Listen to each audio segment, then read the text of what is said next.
Shalom, perkenalkan nama saya Dwi Natalia Pasudi dari Prodi Teologi kelas D. Di sini saya akan melanjutkan membaca firman Tuhan yang telah dipilih dari kitab Injil Yohanes, pasalnya yang kelima, ayatnya yang pertama sampai ayatnya yang ke-47. Penyembuhan pada hari Sabat di kolam Betesda. Sesudah itu ada hari raya orang Yahudi dan Yesus berangkat ke Yerusalem. Di Yerusalem dekat pintu gerbang domba ada sebuah kolam yang dalam bahasa Ibrani disebut Betesda. Ada 5 serambinya dan di serambi-serambi itu berbaring sejumlah besar orang sakit, orang-orang buta, orang-orang timpang, dan orang-orang lumpuh yang menantikan goncangan air kolam itu. Sebab sewaktu-waktu turun malaikat Tuhan ke dalam kolam itu dan menggoncangkan air itu. Barang siapa yang terdahulu masuk ke dalamnya sesudah goncangan air itu menjadi sembuh, apapun juga penyakitnya. Di situ ada seorang yang sudah 38 tahun lamanya sakit. Ketika Yesus melihat orang itu berbaring di situ dan karena ia tahu bahwa ia telah lama dalam keadaan itu, berkatalah ia kepadanya, "Maukah engkau sembuh?"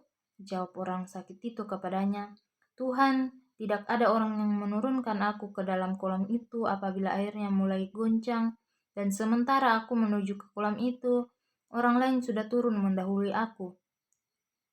Kata Yesus kepadanya, "Bangunlah, angkatlah tilammu dan berjalanlah."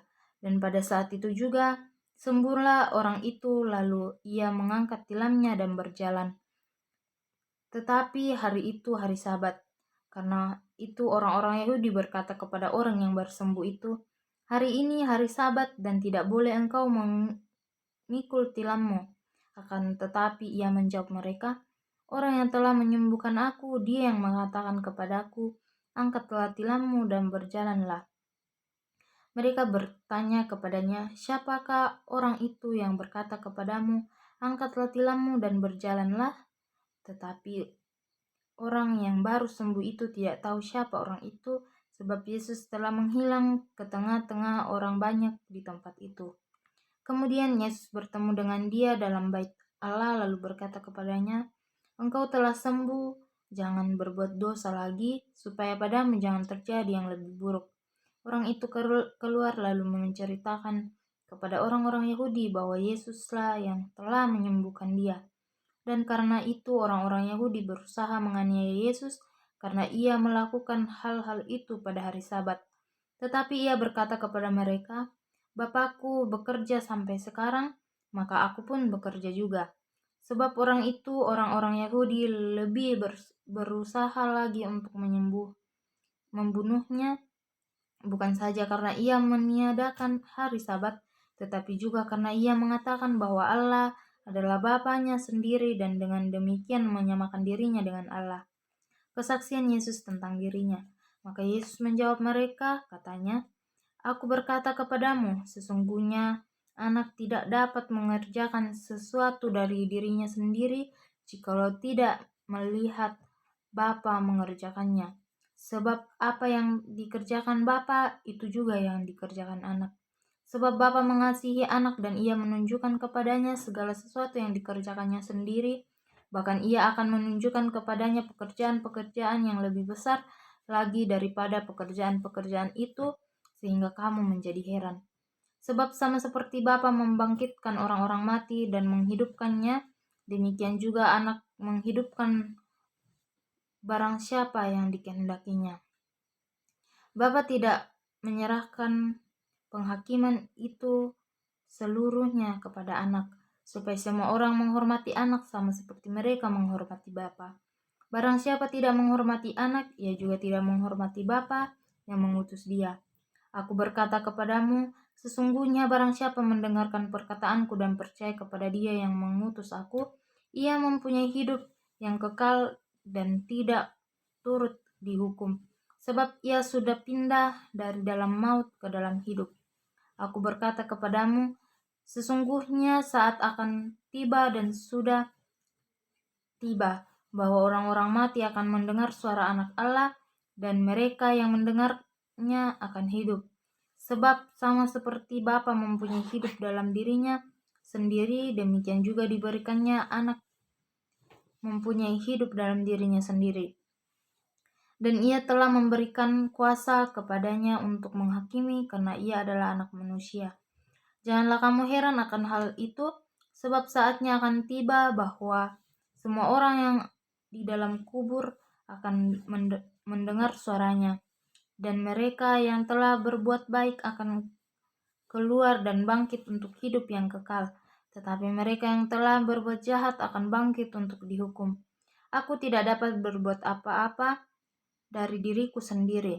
Aku menghakimi sesuatu yang dengan apa yang aku dengar, dan penghakimanku adil, sebab aku tidak menuruti kehendakku sendiri, melainkan kehendak Dia yang mengutus aku.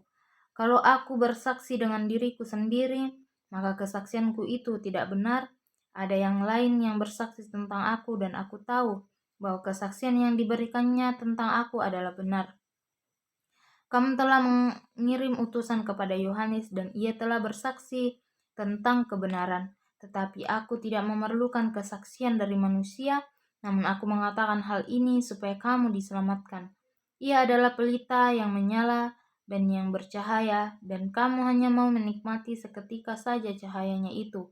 Tetapi aku mempunyai suatu kesaksian yang lebih penting daripada kesaksian Yohanes, yaitu segala pekerjaan yang diserahkan Bapa kepadaku supaya aku melaksanakannya.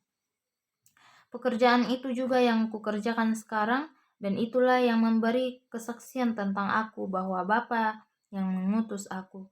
Bapa yang mengutus aku, Dialah yang bersaksi tentang aku.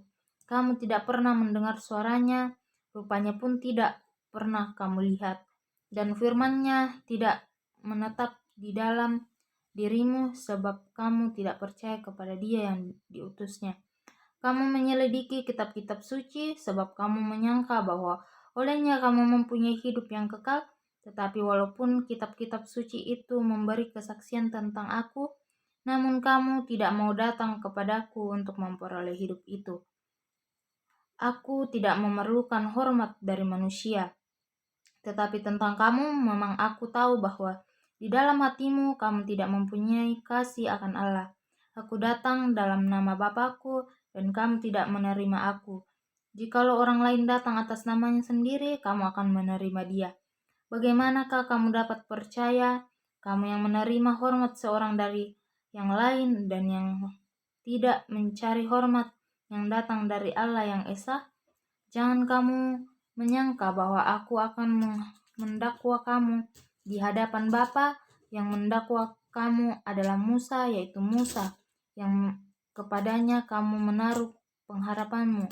Sebab jikalau kamu percaya kepada Musa, tentu kamu akan percaya juga kepadaku, sebab ia telah menulis tentang aku. Tetapi jikalau kamu tidak percaya akan apa yang ditulisnya, bagaimanakah kamu akan percaya akan apa yang kukatakan? Demikianlah firman Tuhan. Yang dikatakan berbahagia adalah kita yang masih sempat mendengarkan dan melakukannya dalam kehidupan kita sehari-hari. Demikianlah dari saya. Saya ucapkan terima kasih dan shalom.